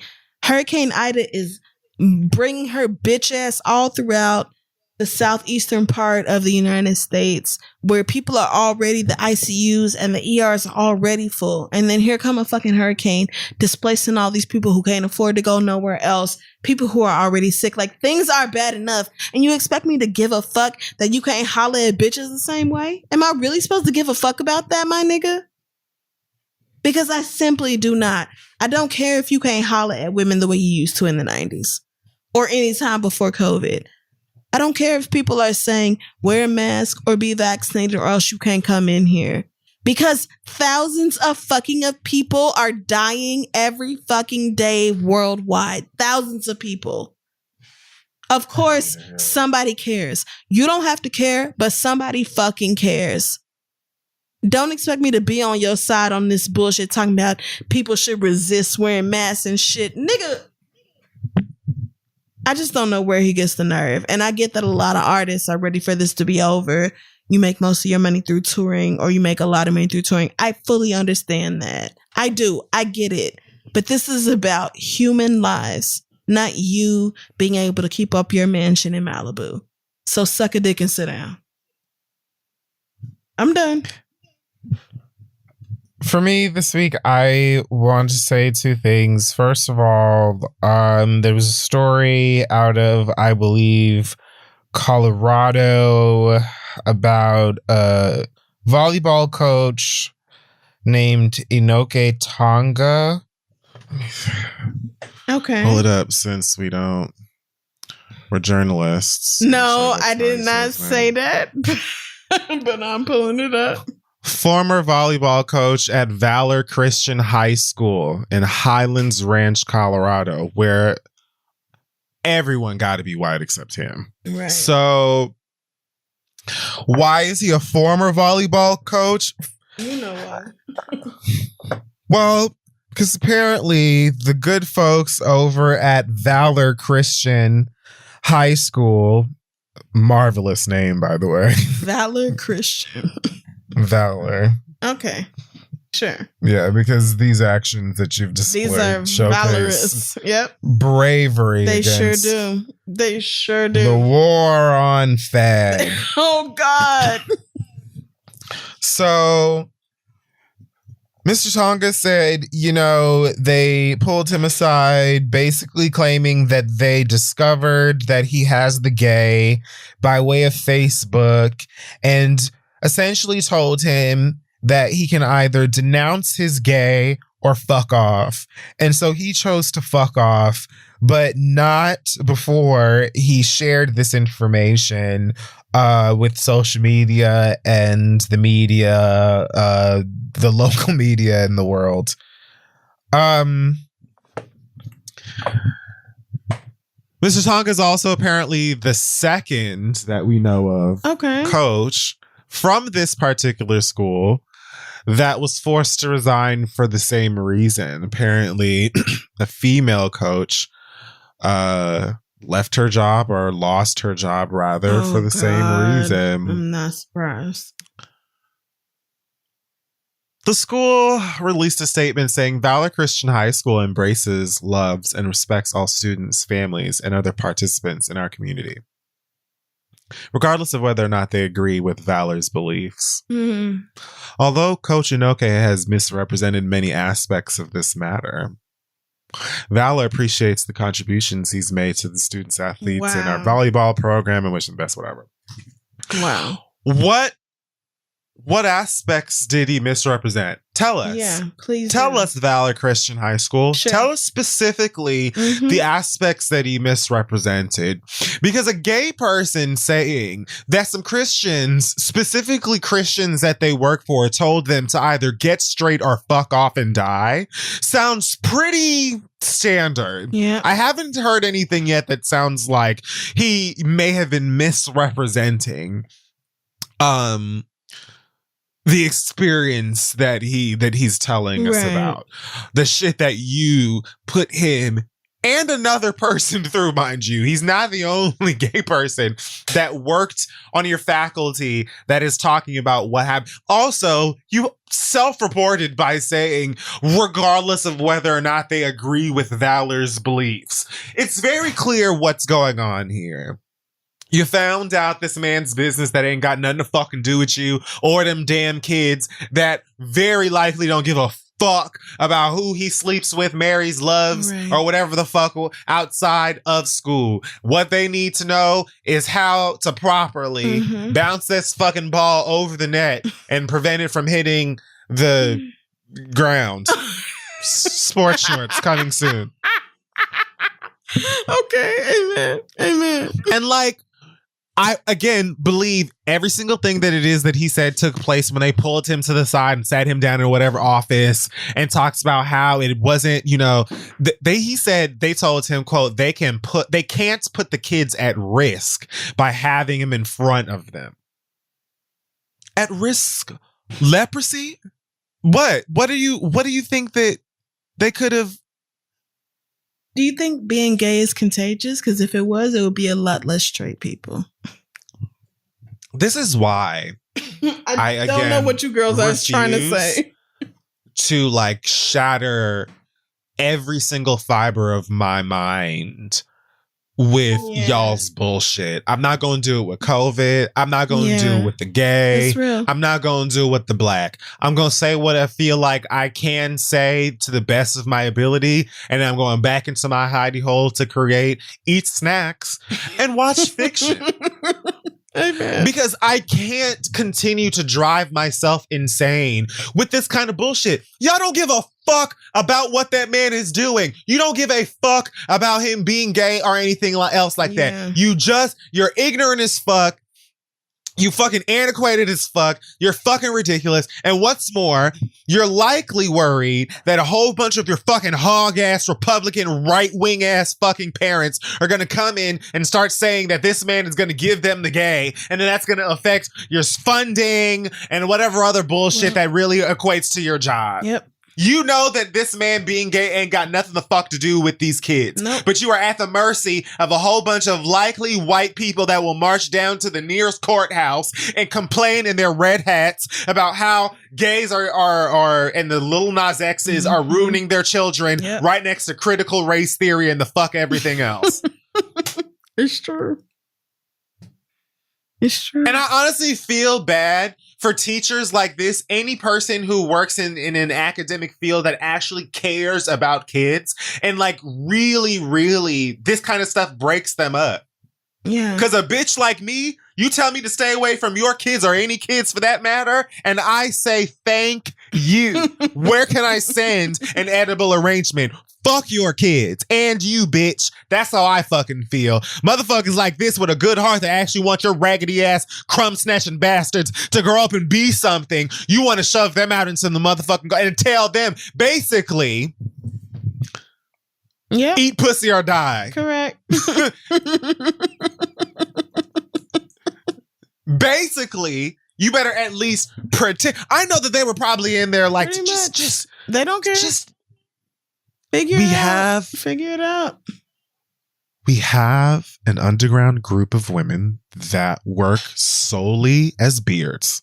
Okay. Now, we see that you're a bit brown. We've got some brown ones. Please. Plenty of brown women that are willing to work with you in your affliction. Please. But we can't fuck y'all and your valor, you fake ass, whack ass bitches. I'm tired. I'm done. I'm done. Amen. Like, I don't have much more of it. I'm going to just tell my little jokes, eat my snacks. We've done this. I feel you. We've done this. I will cuss people out when I feel as though they need to do it. And if you walk up on me wrong, bitch, right, left, let me tell you something. They work. Yeah. And that's your bad. That's really your bad. And I swing at the waist. I put it all in it. Okay, like. Amen, friend. So that's that. But like, I can't with the continuous fuck shit, especially with just American entitlement, bigotry, and like all of the ways, and really lots of white Europeans as well. I mean, non-white ones as well, because this is the gay that we're talking about. And honestly, non-white homophobes, catch up. Like, how many more of the queer people have to show you the reflections in what you're talking about and all of the same shit that people trying to take away from you? But it's fine. It's fine. It's fine. It's fine. It's fine. It's fine. It's real life is what it is. And lastly, before we go ahead and call it an evening, I want to just go ahead and speak directly to the people over at Epic Games. Oh, okay. As well as the people over at Time. Oh, okay. So Epic Games is a company that is to blame for the title Fortnite. Now, if you don't know or haven't heard, you've been living under a rock, or you stay far away from children, as I've just talked about, Fortnite is a free-to-play shoot-'em-up game where 10-year-olds globally log in and are dropped onto a map where they use avatars of licensed characters to shoot one another until only one of them is left standing. Now, Fortnite has been able to stay afloat and be one of the most successful, if not the most successful video game out right now, and make tons and tons and tons and tons of money, probably loads of it by way of the credit cards that your children are sneaking out of your purses while you're cooking or taking a shower. They're very rich, and it is because they have been selling your baby these avatars of, Deadpool, Wolverine, and Mike Lowry from Bad Boys. Now, that shouldn't be too much of a problem, at least not from me, the, self-proclaimed gamer. Because, that's my tea. I hate Fortnite for several reasons. One, it's one of the games that you will undoubtedly be called a nigger by a white person. Okay. There's no way around it. There's no denying it or avoiding it. It will happen.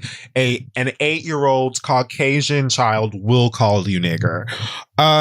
So I don't feature that. And also, I just don't find it very fun. But the kids love it. And so it's been a hit. Okay. Now, the problem is that for whatever reason, Epic Games has partnered up with Time Magazine for something that they're calling the March Through Time event. And what's happening in the March Through Time event is that they have created a virtual Martin Luther King Jr. museum. Oh, no. For all of their Fortnite players to walk around and quote unquote learn about MLK, JR, and I don't know, walk on Selma. The attempt was to teach the children about this icon in the civil rights movement and the things. The problem with that is it's fucking Fortnite. What are you bitches doing? Now, this tickled the same part of me that is incredibly sensitive to the high gay, come get your pride here shenanigans that takes place in June in all of the corporate places. It reminded me very much of that, because I'm like, if there's one place I don't need a civil rights education, it is in Fortnite. Exactly. Now, a tiny portion of me, when I initially saw the flyer that PlayStation posted about this, and my jaw dropped to the ground, a tiny part of my spirit was like, wait, okay, we can't be a pessimist all the time and forever. This might not be that bad. Oh no. Why did that part of you speak up? They're trying to erase critical race theory. They're trying to take, lessons of racism and how it need not exist. They're taking it away from the children. So this could be a good thing. Trying to teach kids about the effects of racism, the history of the civil rights movement, and things like that in the video games that we all know they play all the time anyway. This could be good if my spirit said it is done with the right levels and amounts of care and respect. Exactly. It wasn't. It wasn't done with those things. They didn't do that. They did it. What happened? It was clearly, as far as I'm fucking concerned, a stretch from the good girls over at Fortnite to say, we've had a lot of people call black folks niggas on here. What can we do to show or to perform this act of wokeness? How can we get into woke culture, right, as the white people call it.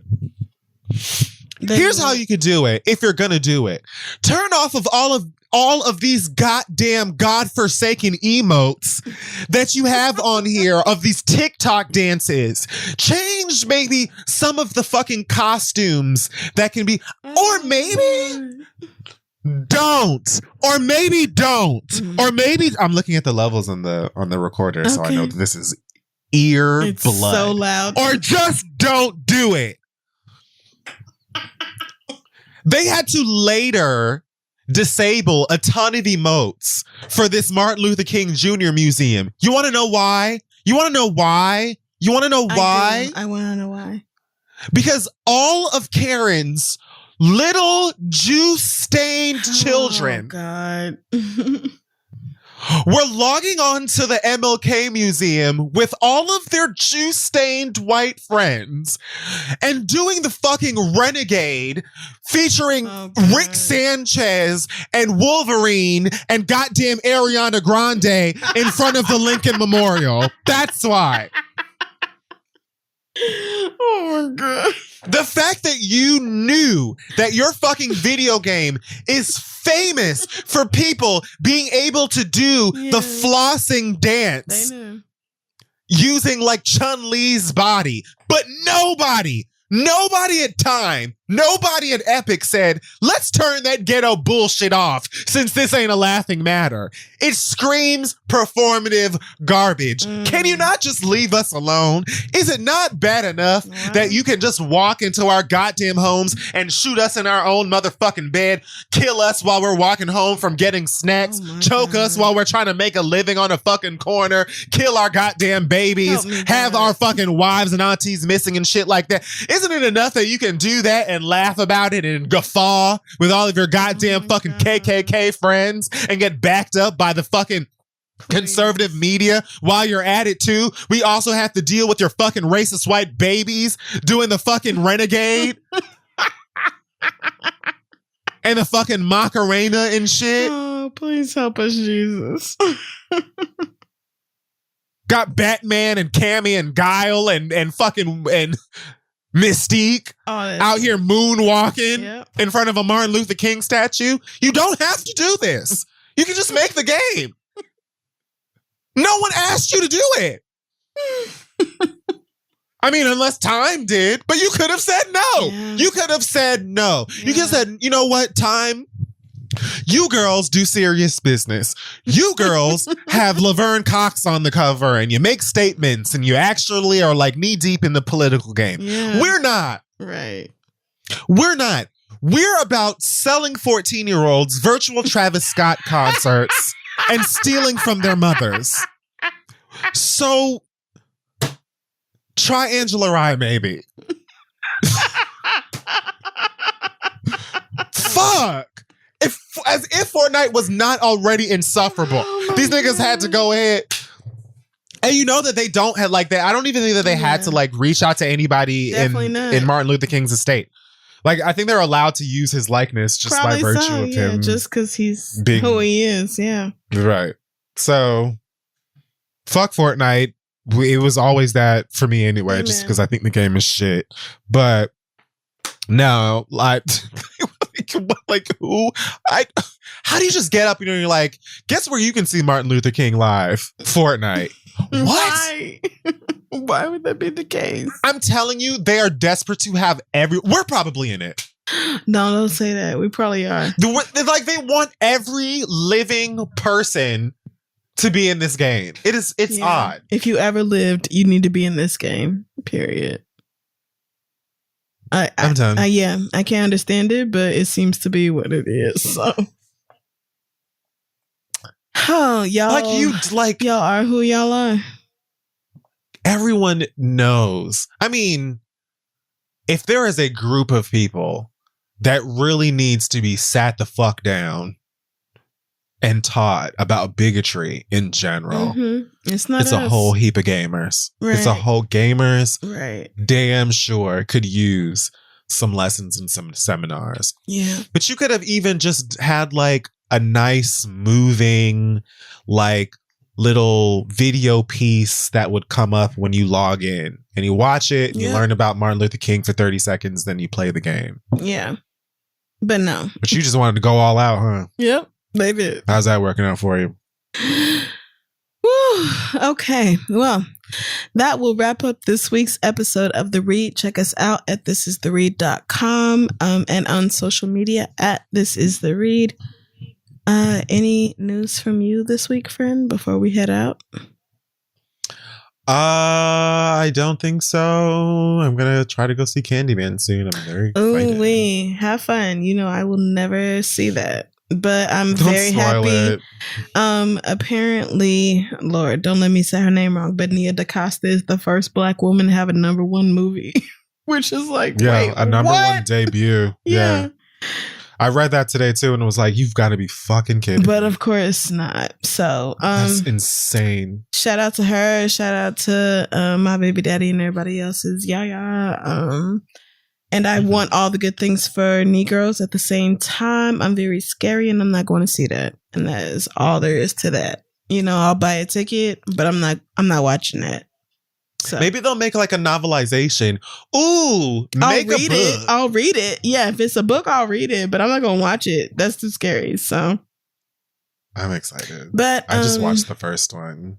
Oh no, hell no. It was really good. I'm pretty sure I've never even seen the first one. I'm pretty sure. I had only ever watched it via James A. Janice's of course. Niggas don't.